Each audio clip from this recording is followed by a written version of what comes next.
Hello everyone, a little middle of the road update on the 265K systems, well actually KFs now. So we have a Gigabyte based system, the z890 Eagle Wi-Fi 7, that was the cheapest z890 from Gigabyte with Wi-Fi available.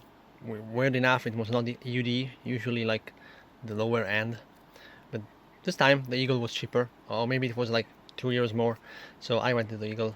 Looks much better, of course, has better VRM and stuff.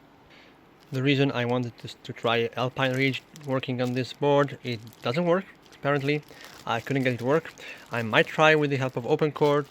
Sometimes OpenCore helps for ACPI related stuff and might get it working, but currently with Windows it doesn't work. I'm gonna also test Maple Ridge, which is going in and out of stock lately. I couldn't find it when I ordered the board. I found it on eBay. I will have to test it. I will report probably in another video about the Thunderbolt situation. For all of this is done because I need a Thunderbolt 2 and 1 devices, Thunderbolt 2 devices, I guess. Older MTLP and older universal audio and audio interfaces to work in here, both Windows and macOS. And on the right we have the Z890 Pro A Wi-Fi from Asrock, which is my go-to motherboard. Also 2065 KF here. This one has 48 gigs of RAM. Now the system on the right is this is that's an Asrock, older Asrock time configurator. I need to install the new one here, but just showing now the scores for VT3 loop. On the right we have 1.16. This one has a lower quality all-in-one cooler, and this one has a better one, a bigger one, and the one on the right has a power limit of 171 watts, and also a temperature limit of 92 degrees, something like that, 94 maybe, I don't remember, 92, I guess 92, yeah.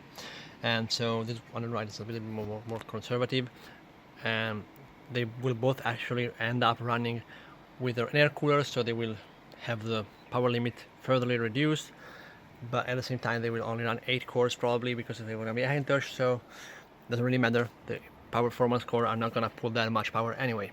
Now this on the left is currently pulling 210 watts, which means that it's a lot less efficient. It's running at 1.19, 1.2 on VT3, and Limpak here 1047, something like that. This one has 32 gigs of RAM. Here we can see everything, and it's not tuned.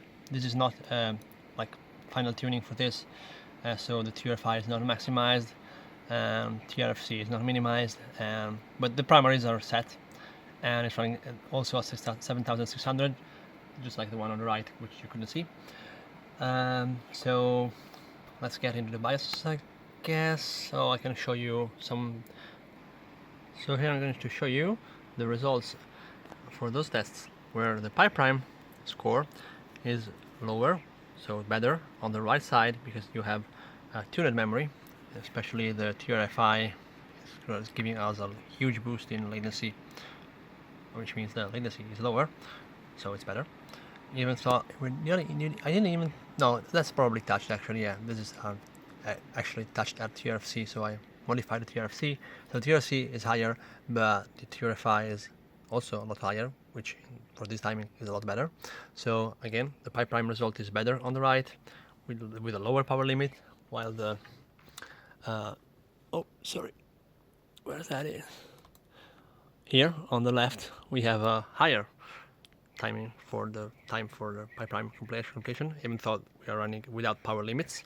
But the Y Cruncher score is better, lower on the left, while on the right it's higher, because Y Cruncher is more compute sensitive, while pi prime is a lot more latency sensitive. So it's interesting.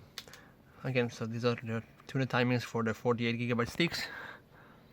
These are running at even less than 1.4 volts, which is nice for the VDD. While here on the left we have 1.41 for the VDD and 135 for the VDDQ for the memory voltages.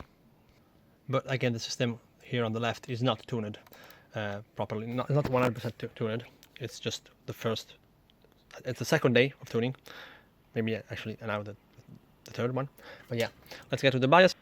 So I'm still not decided which approach is better, but Gigabyte has a lot of different way to set the vCore here, and this is the one that worked for me, adaptive vCore with legacy offset and -70, and weird enough only -10 for the ring. I haven't touched other offsets as now, so I don't know the actual naming scheme, how it actually matches between the different vendors, and maybe this sample is also a little bit less lucky. It also has to do with the fact that this has a higher power limit. I might be able to squeeze a little bit more of offset if I lower the power limit. This one was erroring in OCCT power or RAM plus memory. I don't remember exactly which one, but yeah, crashing a bit on OCCT at 71 even. But yeah, and I noticed that this BIOS is a little bit more buggy than the Asrock one sometimes when you move around the menus, but I didn't catch it now in the video. I still haven't played with all those BCC, BDDQ and stuff on the Gigabyte board. I'm now lowering this and testing if that is stable with the 32 GB kit. And one here on the right, everything is like really bottomed out, so I can show you more. This is the same system that I did a lot of. This is like the fourth Asrock board I did with the 2065K, and no, sorry, the sixth one, but it's only the fourth Z890. The other one were B860. That went very bad. So here we have this offset, which probably doesn't do anything. No, actually does something, but very tiny result. The low light calibration sure does something, because another board I would have issues with setting 5, so I had to set 4 with a B860, I think. Now this one is 174 for the control voltage, and mostly the most interesting thing is that the ring voltage is -56, and this is consistent with all the other previous Z890 system that I did, where it was usually around 70 for the core, 50 for the ring, and 50 for the NGU, which also is interesting, as I set this to 31 as the NGU and D2D limits. These are the same limits as Intel gives you with the boost profile, I think, and I cannot raise. Why is it letting me raise it now? For some reason, I couldn't raise it to 31, 32 before. Why? Whoa, that's interesting. But yeah, that's it. With that board, I'm pretty sure that 31 was the limit, but I guess I'm wrong. And yeah, here's a lot of tuning for. Oh, sorry, I didn't set the TRC. So yeah, this is not actually buttoned out. 747 is a very nice number anyway. But yeah, voltages here.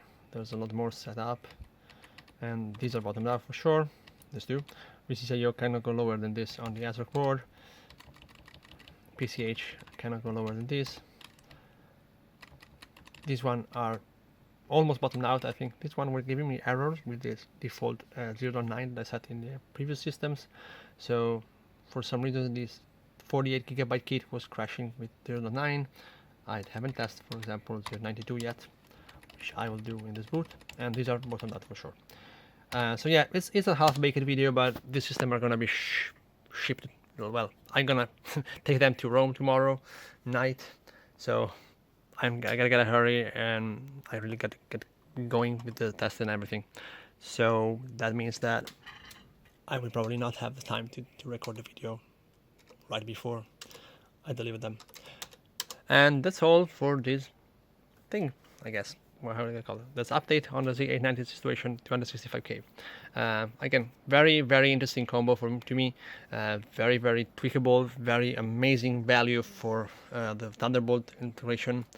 I mean, that's a niche platform for niche users cases. For me that are doing Hackintosh and audio production, but I'm not recommending anyone gaming on it ever.